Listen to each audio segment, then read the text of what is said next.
Olá, seja bem-vindo, seja bem-vinda a mais um vídeo no canal Ouvido Mágico. Esse é mais um capítulo do livro O Morro dos Ventos Uivantes, de Emily Brontë, publicado pela primeira vez em 1847. Antes, não esqueça de se inscrever no canal, deixar um joinha e, se puder me ajudar, meu Pix e o Apoia-se estarão na descrição e no primeiro comentário. Boa história!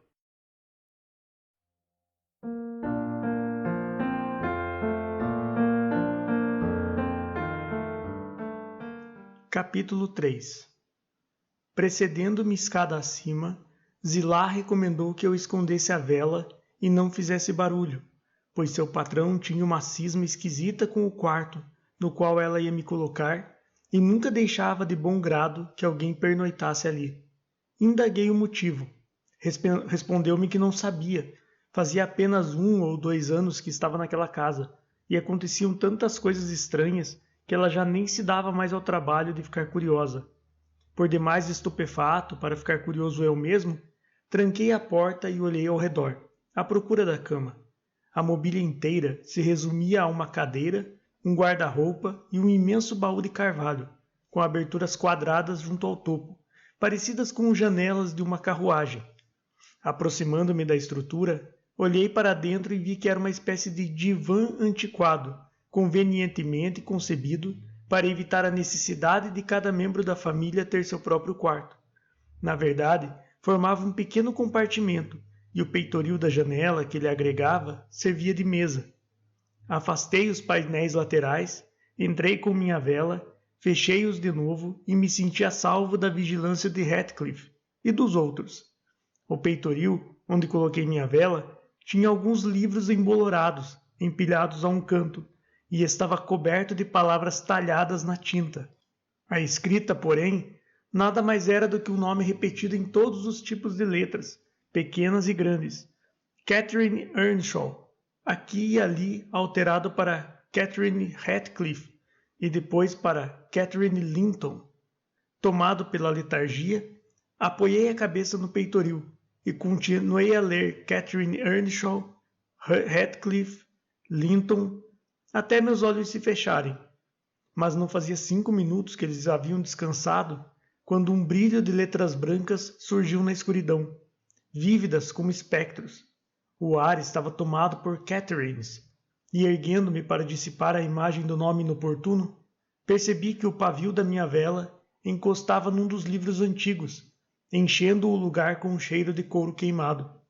Soprei o pavio e, muito indisposto devido ao frio e à náusea, sentei-me e abri sobre os joelhos o volume queimado. Era uma Bíblia, em tipo pequeno e cheirando horrivelmente a mofo. A folha de rosto trazia a inscrição: pertence a Catherine Earnshaw, e uma data, de 1/4 de século antes ou coisa assim. Fechei o livro e apanhei outro, e mais outro, até tê-los examinado a todos. A biblioteca de Catherine era seleta, e seu estado, dilapidado, provava que tinha sido bem usada, embora nem sempre com um propósito legítimo. Poucos eram os capítulos que haviam escapado a um comentário, ou que pareciam ser comentários, a tinta cobrindo todo o espaço em branco deixado pelo tipógrafo. Alguns eram frases soltas, outras partes assumiam a forma de diário regular, rabiscado com uma caligrafia infantil. No alto de uma página adicional, um tesouro e tanto provavelmente ao ser descoberta, diverti-me bastante ao contemplar uma excelente caricatura do meu amigo Joseph. Não passava de um tosco esboço, mas realizado com talento. Um interesse imediato pela desconhecida Catherine acendeu-se em mim, e comecei então a decifrar seus desbotados hieróglifos. Que domingo horrível! Começava o parágrafo abaixo. Queria que meu pai estivesse aqui. Hindley é um substituto detestável. Sua conduta para com Heathcliff é atroz. H e eu vamos nos rebelar. Demos os primeiros passos hoje à tarde. Choveu sem parar o dia todo. Não pudemos ir à igreja, de modo que Joseph teve de reunir uma congregação no sótão, enquanto Hindley e sua esposa ficaram lá embaixo, confortavelmente instalados diante da lareira, fazendo qualquer coisa menos ler a Bíblia, eu posso jurar. Heathcliff Eu e o pobre rapaz do arado fomos obrigados a pegar nossos livros de oração e subir, dispostos numa fileira sobre um saco de milho, resmungando e tiritando de frio, e esperando que Joseph também tiritasse, para que o sermão fosse mais curto.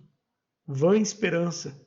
O serviço durou exatas 3 horas, e ainda assim meu irmão teve a petulância de perguntar, quando nos viu descendo: "O quê? Já terminaram?"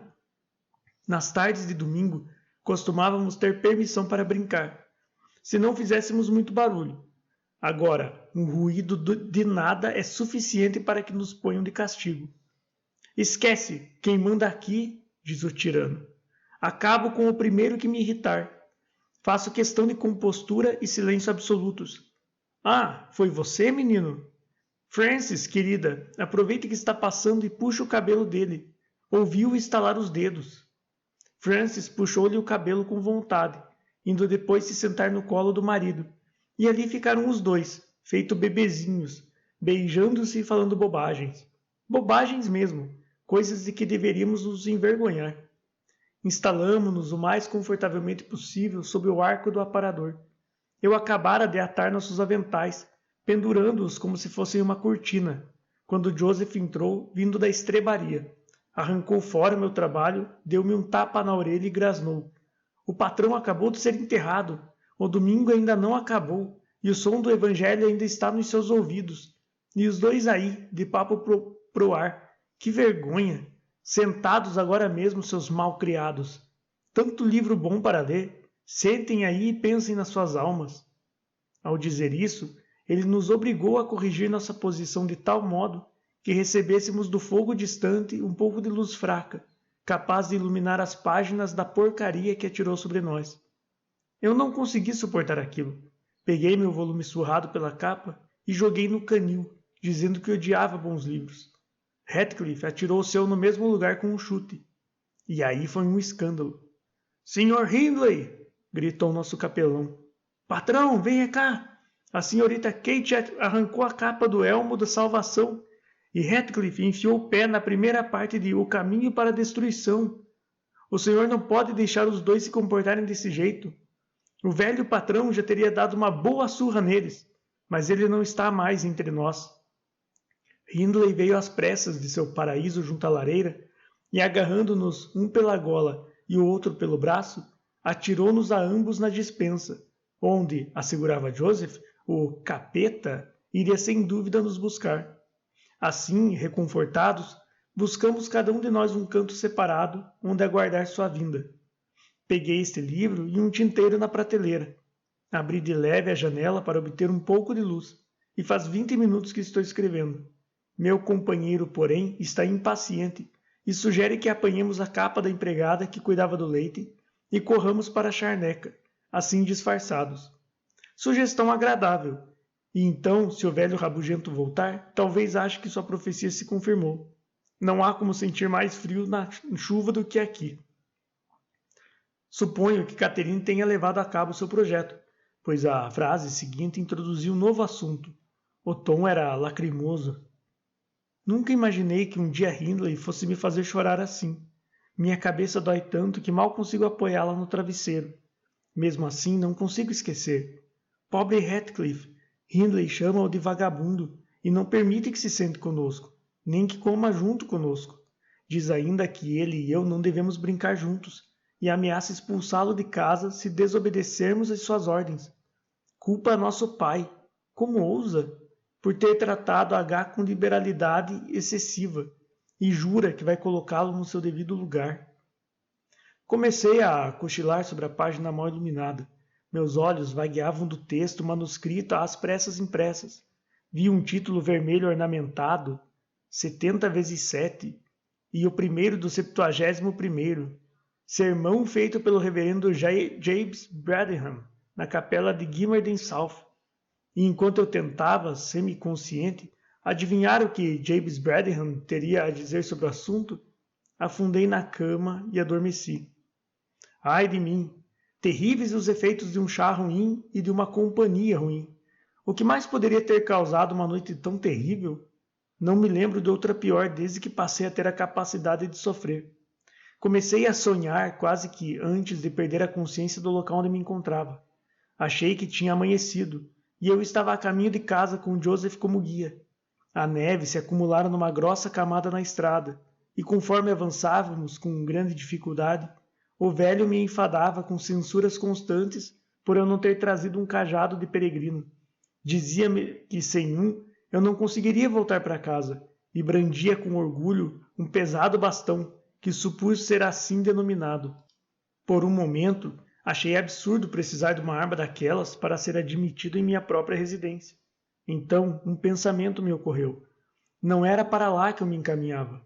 Estávamos indo ouvir o sermão do famoso James Bradham sobre o texto 70 vezes 7, e um de nós, Joseph, o pastor ou eu, cometera o primeiro do 71º, pelo que seria publicamente denunciado e excomungado. Chegamos à capela. Já passei por ela 2 ou 3 vezes, creio, em minhas caminhadas. Fica num vale entre 2 morros, um vale elevado perto de um pântano, cuja turfa úmida serve para embalsamar, dizem, os poucos cadáveres ali depositados. O telhado vem resistindo até aqui, mas como o pagamento do pastor é de apenas 20 libras por ano e uma casa com 2 cômodos que ameaçam se transformar num só, não há quem esteja disposto a assumir a função de pastor ali, principalmente quando é sabido que o rebanho preferiria vê-lo morrer de fome a aumentar-lhe a receita com um único centavo do próprio bolso. No meu sonho, contudo, James tinha uma congregação vasta e atenta, e pregava, meu Deus, que sermão!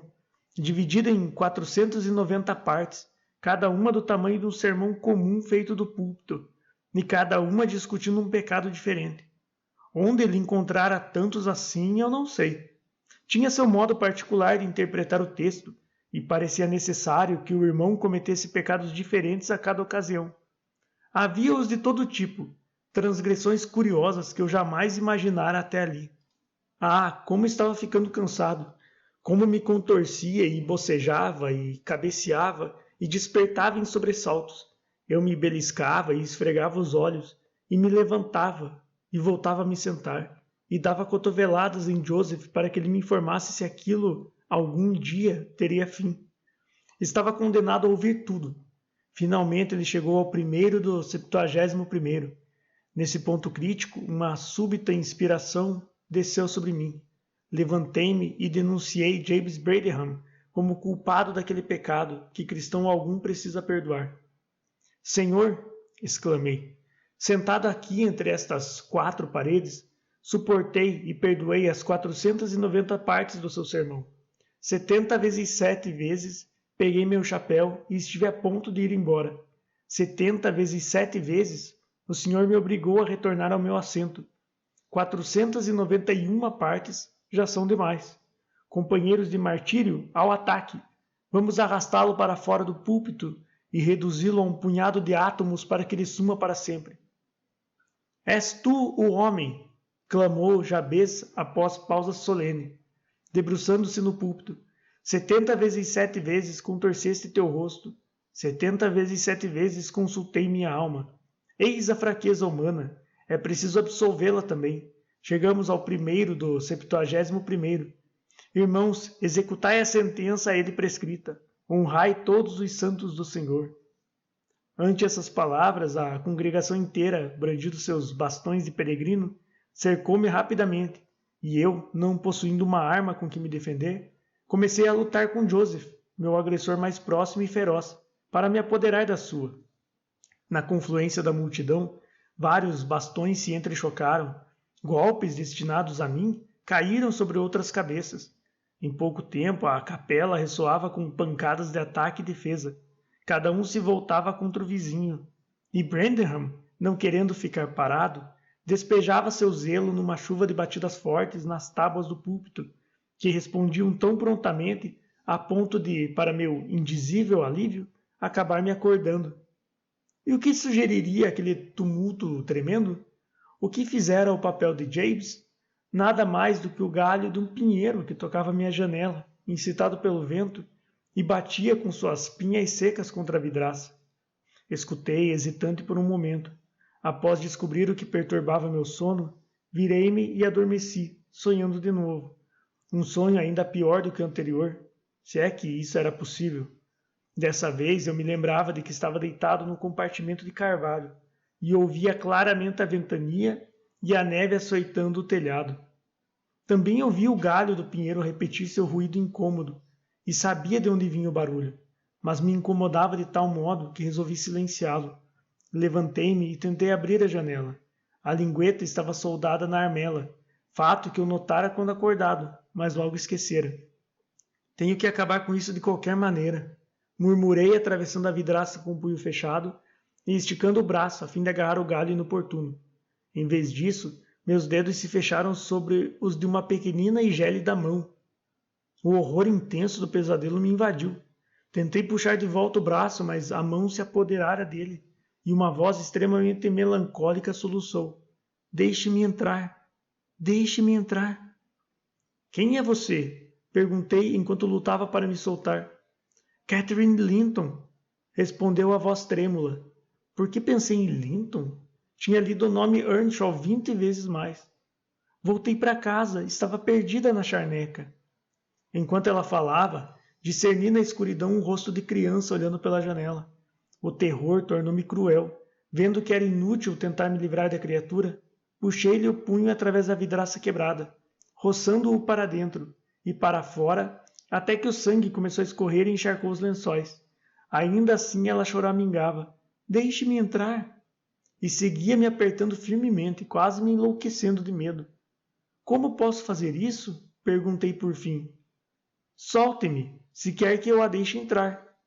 Os dedos relaxaram, puxei os meus para dentro pelo buraco, empilhei depressa os livros numa pirâmide a fim de tapá-lo e cobri os ouvidos para não ouvir o pedido choroso. Acho que fiquei assim por uns 15 minutos.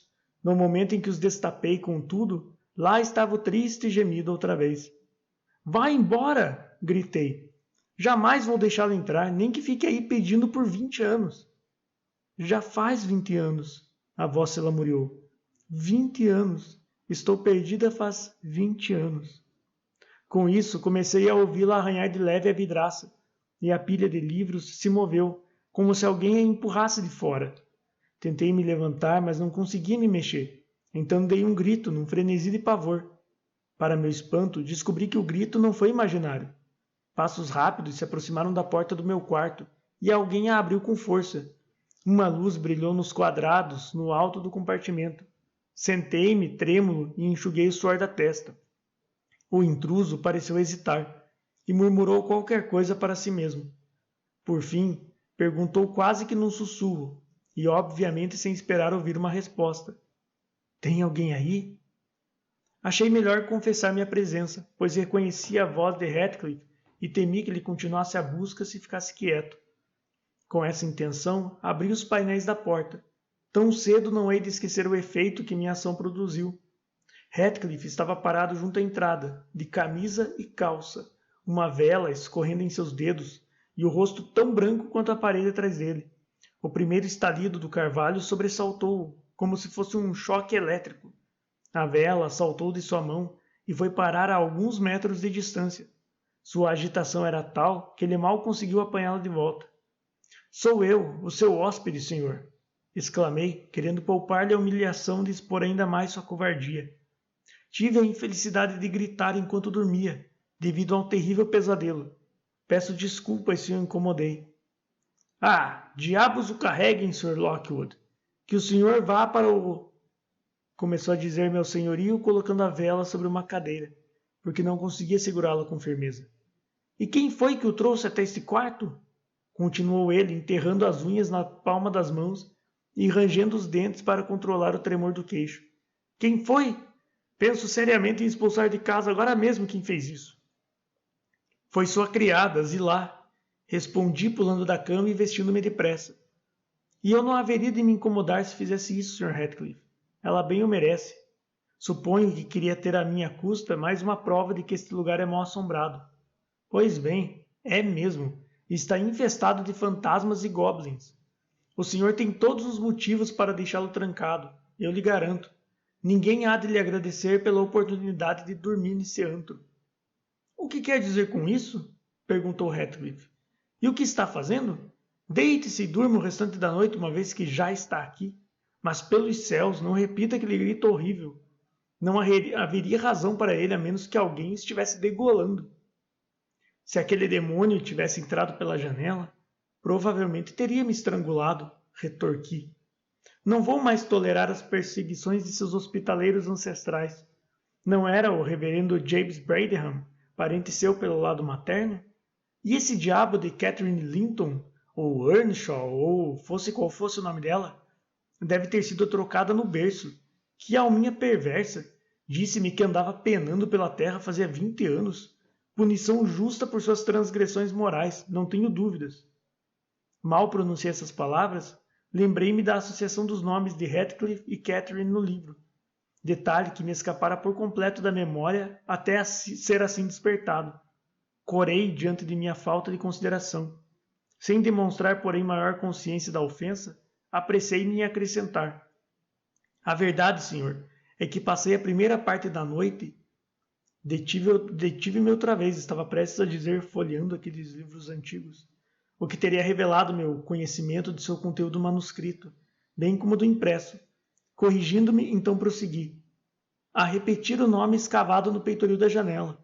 Uma ocupação monótona, calculada para me fazer dormir como contar carneirinhos ou... Quais são as suas intenções ao falar comigo dessa maneira? Rugiu Heathcliff com arrebatada veemência. Como ousa? Na minha própria casa? Meu Deus! Só pode ser louco para falar assim. E bateu na própria testa furioso. Eu não sabia se me ofendia com as palavras ou se prosseguia com minha explicação. Mas ele parecia tão terrivelmente perturbado que me apiedei e continuei lhe contando meus sonhos, afirmando que jamais ouvira o nome Catherine Linton até então, mas o fato de tê-lo lido tantas vezes produzira uma impressão que se personificara quando minha imaginação já não estava mais sob controle. À medida que eu falava, Heathcliff foi se deixando cair na cama até se sentar e ficar quase escondido atrás dela. Adivinhei, contudo, por sua respiração irregular e entrecortada, que lutava para vencer um acesso de violenta emoção. Não querendo revelar-lhe que notara o conflito, continuei com a minha toilette, fazendo razoável barulho, consultei meu relógio e comentei o quanto a noite custava passar. Ainda não são 3 horas. Poderia jurar que eram 6. O tempo parece estagnar aqui. Devemos ter ido dormir às 8. Sempre às 9, no inverno. E nos levantamos às 4, comentou meu anfitrião, suprimindo um gemido e, a julgar pelo movimento da sombra do seu braço, enxugando uma lágrima dos olhos. Sr. Lockwood, pode ir para o meu quarto. Só faria atrapalhar descendo assim tão cedo. E seu grito infantil mandou meu sono para o inferno. O meu também, repliquei. Vou caminhar no pátio até o dia raiar, então vou embora. E não precisa recear que eu volte. Já estou curado do vício de procurar prazer na companhia de outras pessoas, no campo ou na cidade. Um homem sensato deve se contentar com sua própria companhia. Ótima companhia, murmurou Heathcliff. Pegue a vela e vá para onde quiser. Vou me juntar ao senhor daqui a pouco, mas não vá para o pátio, os cachorros estão soltos. E a sala, Juno está de guarda lá. E não, o senhor só vai poder andar pelas escadas e pelos corredores. Mas vá logo, vou daqui a 2 minutos. Obedeci ansioso para sair daquele quarto. Ignorando, porém, aonde levavam os estreitos corredores, fiquei parado e testemunhei, involuntariamente, uma demonstração de superstição por parte de meu senhorio, que estranhamente contradizia sua aparente sensatez. Ele subiu na cama e abriu a gelosia, rompendo ao fazê-lo no incontrolável acesso de choro. Entre, entre, soluçava. Kate, entre. Ah, por favor, uma vez mais. Ah, minha adorada, ouça-me desta vez, Catherine, por fim. O espectro mostrou um capricho digno dos espectros. Não deu sinais de existência. A neve e o vento, porém, entraram rodopiando freneticamente, chegando até onde eu estava e apagando a vela. Havia tanta angústia na torrente de dor que acompanhava aquele delírio, que a compaixão me fez esquecer sua loucura, e me afastei, um pouco zangado comigo mesmo, por ter escutado tudo aquilo, e envergonhado por ter relatado meu ridículo pesadelo, já que causara tanta agonia. embora o porquê estivesse além da minha compreensão. Desci cautelosamente e me vi nos fundos da cozinha, onde um resquício de fogo no monte compacto permitiu-me acender a vela de novo. Nada se mexia, exceto um gato malhado que saiu do meio das cinzas e me saudou com um miado lamuriento. 2 bancos de formato arredondado cercavam quase que por completo a lareira. Estendi-me sobre um deles e o gato mal encarado subiu no outro. Estávamos ambos cochilando quando alguém invadiu nosso retiro. Era Joseph, descendo por uma escada de madeira que desaparecia através de uma abertura no teto. A entrada para o sótão, eu suponho. Lançou um olhar sinistro para a chama que o reavivara, espantou o gato do seu lugar e foi ocupá-lo ele próprio, iniciando então a operação de encher de fumo um cachimbo. Minha presença em seu santuário era, obviamente, considerada por demais impertinente para merecer qualquer comentário. Ele levou o cachimbo silenciosamente aos lábios, cruzou os braços e se pôs a fumar. Deixei-o desfrutar de seu prazer sem incomodá-lo. Depois de expelir a última baforada e dar um suspiro profundo, Joseph se levantou e saiu tão solenemente enquanto entrara. Ouvi em seguida passos mais elásticos e abri a boca para dar bom dia, mas fechei-a de novo, sem pronunciar o cumprimento, pois Hareton Earnshaw dizia suas orações sotto voce, numa série de pragas dirigidas a cada objeto que tocava, enquanto procurava num canto uma pá para remover a neve. Olhou por cima do encosto do banco, dilatando as narinas, e fez tanta questão de trocar cortesias comigo quanto com meu companheiro, o gato. Imaginei por seus preparativos que já me era permitido sair, e deixando meu sofá duro, fiz um gesto no sentido de segui-lo. Ele notou e apontou para uma porta interna com o cabo da pá, indicando com um som inarticulado que era por ali que eu deveria sair, se fosse deixar a cozinha. A porta se abria para a sala, onde as mulheres já estavam de pé. Zilá, avivando o fogo com um fole imenso que lançava faíscas chaminé acima, e a senhora Heathcliff, ajoelhada diante da lareira, lendo um livro à luz das chamas. Tinha a mão interposta entre o calor do fogo e os olhos e parecia absorvida com sua ocupação, pondo-a de lado somente para repreender a criada por cobri-la de faíscas ou para afastar um cachorro que de quando em quando metia o focinho em seu rosto. Fiquei surpreso ao ver Heathcliff ali também. Estava de pé junto à lareira, de costas para mim, e acabava de esbravejar com a pobre Zilá, que de tempos em tempos interrompia o trabalho para erguer a ponta do avental e dar um gemido indignado.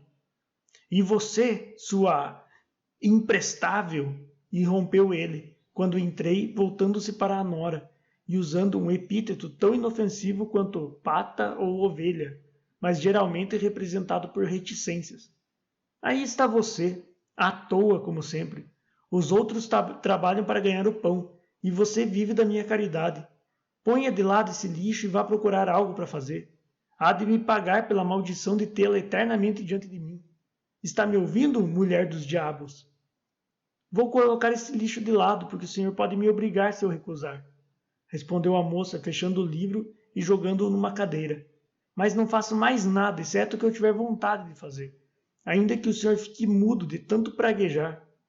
Heathcliff ergueu a mão, e a moça recuou a uma distância mais segura, obviamente familiarizada com seu peso. Sem o menor desejo de assistir a uma briga, avancei energicamente como se quisesse compartilhar do calor da lareira e ignorasse por completo a discussão interrompida. Ambos tiveram decoro suficiente para suspender ulteriores hostilidades. Heathcliff colocou as mãos nos bolsos para resistir à tentação. A senhora Heathcliff franziu os lábios e foi se sentar longe dali, onde manteve sua promessa, fazendo as vezes de estátua durante o restante da minha estada, que não se alongou muito mais.